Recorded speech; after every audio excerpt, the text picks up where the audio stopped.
going to get started. We're studying Maseches Tamid together, and again, we'll daven Marv at 8:30. So we have the Art Scroll Gemaras were handed out, and if you're using the front of the Art Scroll Gemara, it'll be Chav Zayin Amud Beis in the middle of the page where there's the two dots. If you're using the back, the Art Scroll Elucidation, make sure it's Tamid and not Midos, and in Tamid it'll be 27b3, 27b3 in the back. And it'll be in the right-hand column, 2 paragraphs from the bottom. So let's see. The Gemara is going to start by, again, we're in 27b3 in the back, 2 paragraphs from the bottom. It begins, Eira Keri Ba'achad Me'en. So the Gemara is going to be talking about, explaining the Mishnah. The Mishnah had said that if one of the Kohanim was sleeping in the Beis Hamikdash, meaning at night, the Kohanim were going to be on duty the next day. So we read in the Mishnah that they would sleep in the Beis Hamikdash. So the Mishnah says that if it would happen that one of the Kohanim who was sleeping in the Beis Hamikdash had a seminal emission, they need to go to the mikvah. So what do? So they told us that there was a stairway in there that went to an underground tunnel that went to a mikvah that was dug beneath the Beis Hamikdash. There was a spring that fed a natural spring which fed a mikvah there. So the Gemara says, this Mishnah, which says that the Kohen would go in the subterranean tunnel to get to that mikvah, that supports Rabbi Yochanan, who said, Mechilas lo niskadshu, that the tunnels beneath the Harabayas, the tunnels beneath the Temple Mount, they did not have a level of sanctity like above ground, like on the Temple Mount itself. And a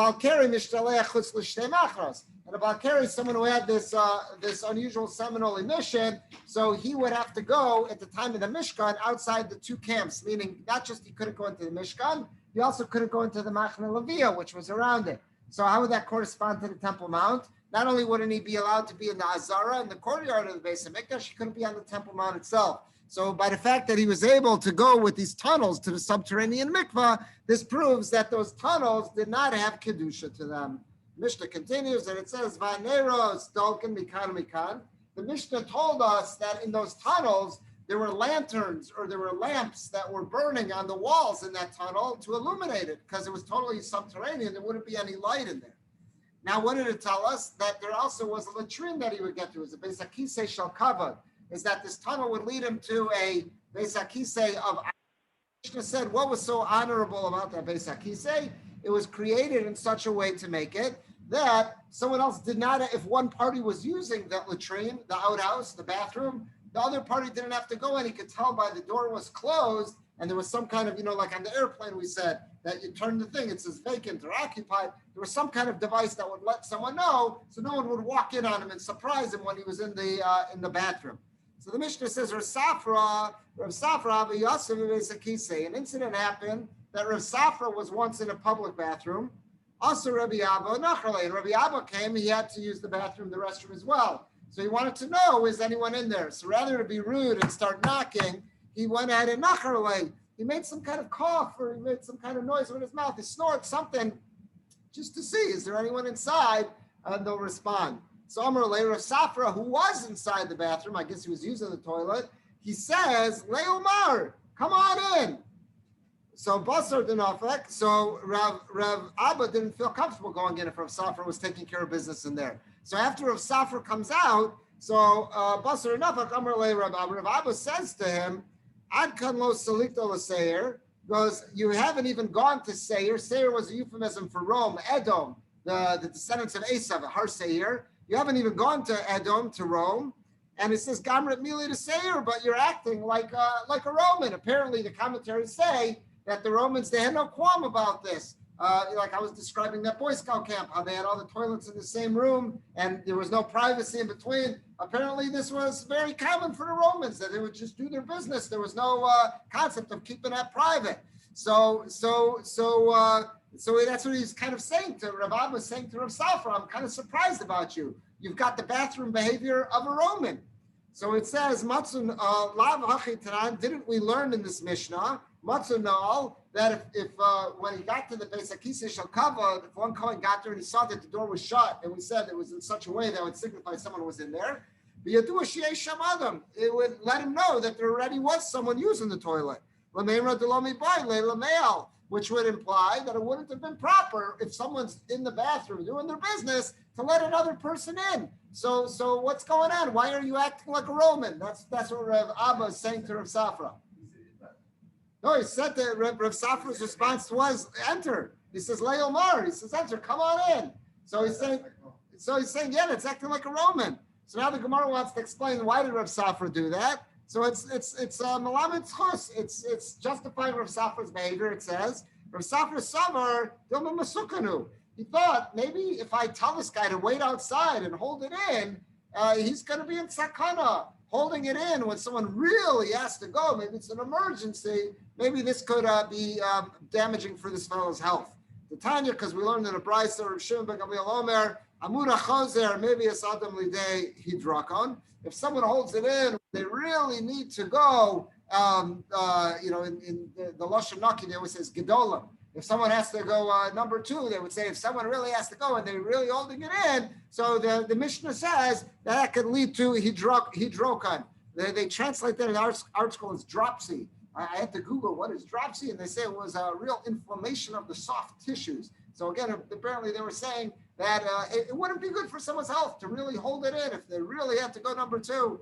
And then it says silona choser, and if there would be a forced back, meaning of like a gutter, meaning urine. If let's say this fellow had to go again katanim, which we would say is number one, and he was forced to hold it in, silona choser maybe a sadam lidei yirakon. If someone holds it in when they should be going, can bring them to jaundice. We might say that could bring a urinary tract infection. Whatever it may be, it's not good for the health. So therefore we say, the Gemara is defending Rav Safra. It's not that Rav Safra didn't care about privacy. It's not that Rav Safra was just open to people going to the bathroom, even though there's someone already in there. He felt bad. He had Rahmanis. He's thinking, I don't want to cause this fellow a medical emergency. So come in. There's another hole in the latrine that you can use. I don't want you to be hurting if you're in that kind of emergency situation. That's how the Gemara explains it, which would imply that if it was not that emergency situation, it would be best to give people their privacy. That's why it's always great, when we're used to this, when we use a bathroom, stalls, the urinals, they have that divider between them. I remember as a kid being horrified, the old Cleveland Municipal Stadium where the Indians used to play, first the Browns and then the Indians would play there. When they finally tore that stadium down, they were, as memorabilia, they were auctioning off different parts of it. And I remember there was one bar in downtown Cleveland with such pride that was advertising, we got the trough. We bought the trough. What was the trough? I remember being horrified as a kid. They didn't have separate urinals in the old Cleveland Municipal Stadium. They had this massive trough just going against the wall, and everyone would stand up against the trough and urinate there. So I remember as a little kid, we'd go to the games, and it would be like 7th-inning stretch. And there was countless people standing around the trough. All you needed was someone to turn to talk to their friend. It would be a disaster. And I remember being horrified by this as a kid. Like I would wait. I did not want to use the trough. I'll wait for a stall. That's what it seems to. That's what it reminds me of that. But there was a bar advertising with such pride. Come to our bar. We got the trough. I'm curious how much business that brought them. But let's see further. So the Mishnah continues, and the Mishnah says. Amar lei Rav Chia Brei. So now it's going on to the next part where it's talking about using a bathroom. It's talking about proper conduct. It says Amar lei Rav Chia Brei. So Rav Chia said to his son Chia. So he says V'chein Amar Rav Huna l'Rabba Brei, and Rav Huna also said this to his son who was named Rabbi. Chashich takin nafshach. It's best if this is talking about back in the day when there wasn't indoor plumbing. And I guess someone would have to go out, and go find a tree in the woods or something like that. He was giving a practical tip. When it's the evening and it's time to tend to those needs, go out when it's late at night. There won't be too many people around. The kadim takin nafshach. And in the morning, go out really bright and early in the morning when no one's around. Why? This way you won't have to go too far. Meaning, is that if you're worried other people are going to bump into you, you'll have to go further into the woods. So he's giving him practical advice. How do you relieve yourself in the woods without having to go too far off the trail? I was thinking about that this summer. We did a little bit of hiking, and this stuff comes up when you're out there in the woods. This is practical thing about. You don't want to be right on the trail if there's going to be other hikers. You got to get off the trail. You got to go further into the woods. So he's giving his son practical idea. You don't want to have to go too far off the trail. Get nervous about getting lost in the woods. So pick times to go when nobody's around, and that way you won't have to go too far. That's what he seems to be saying. And then he gave him another practical tip. Tuv v'galei, if you really want to be tsanua, if you want to be discreet. So he's saying, again, this is talking back in a time where everyone was wearing tunics. So he says, first bend down and squat. And once you're in that position, sitting position, then pull up your tunic. That way you won't have to expose yourself to anyone. And when you're done, kaseh v'kum. When you're still in that squatting position, cover yourself up with the tunic v'kum and then stand up. Again, this way you don't have to expose yourself to anybody. Then the Mishnah now gives a hygiene lesson in shared cups. Again, we take this for granted. We're so used to disposables or people having their own cups. But back at a time when there would, let's say, be a drinking fountain or a well, and there would just be a public cup there and everyone would be using the same cup. So now the Mishnah is going to give you a practical tip how to do this in a clean fashion without spreading germs. Fascinating, this is being discussed at a time where they didn't have vocabulary for germs. But let's see what it says. Shtof ushasi. When you're drinking from a cup that's going to be used or was already used by someone else, first rinse it out and then drink from it.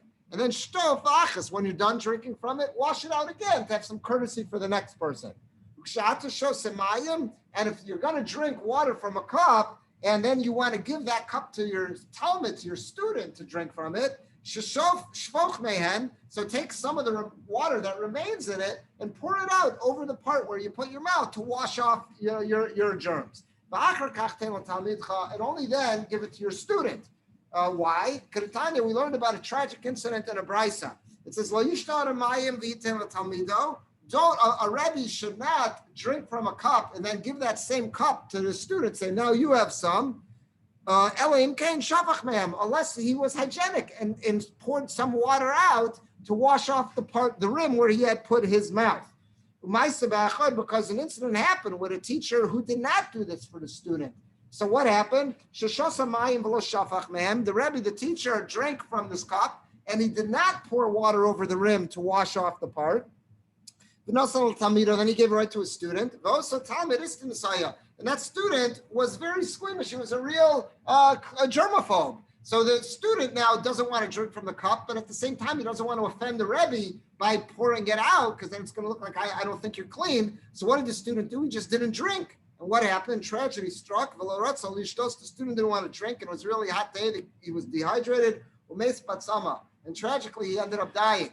So who bears responsibility here? Was the teacher for not being hygienic. The teacher should have had the common sense to have spilled out the water, because he should have thought the student might be too bashful and thought, okay, I'll just hold off and not drink something.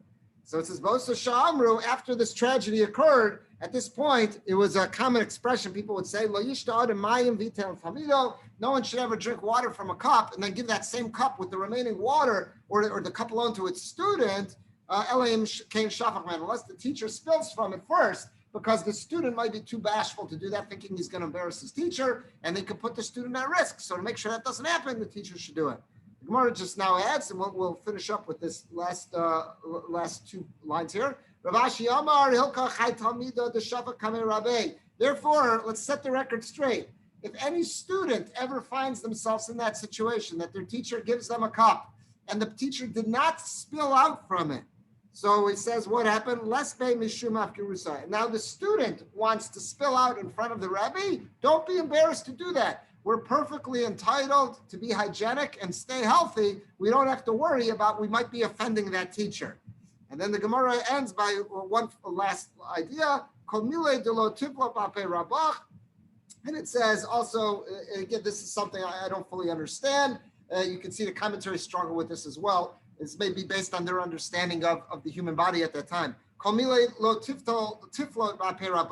If after eating anything which may have caused a student to have an excess of saliva in the mouth, to be respectful, one shouldn't spit to get rid of that saliva in front of their teacher, because that looks disrespectful. I'm spitting in front of my teacher. Rather, what should I do? I should swallow that excess saliva. But here's the exception. Bar mikara v'daisa, except if I had ate squash or some kind of porridge, because in those cases, the psila shall avar damu. Swallowing that, apparently they were of the belief that swallowing that excess saliva, that was as a result of a squash or this type of porridge, that could be harmful to a person. So in order to make sure that a person doesn't harm themselves, then it says as harmful as swallowing lead. Obviously, lead would not be something that people want to swallow. So therefore, he says if someone did have that excess saliva from those two types of food, they could spit that out in front of their teacher. Don't have to be worried about being called a chutzpah. All right, let's pause here. We'll continue, God willing, tomorrow night, starting with those last two lines on the bottom, and we'll continue our march through Tamid. We'll say a Kaddish to Rabbanan. Rabbi Chanani ben Akash Omer Ratzah Kadosh Baruch Hu L'Zagos Es Yisrael. Levi Kach Yir Balam Torah Mitzvah Sheneh.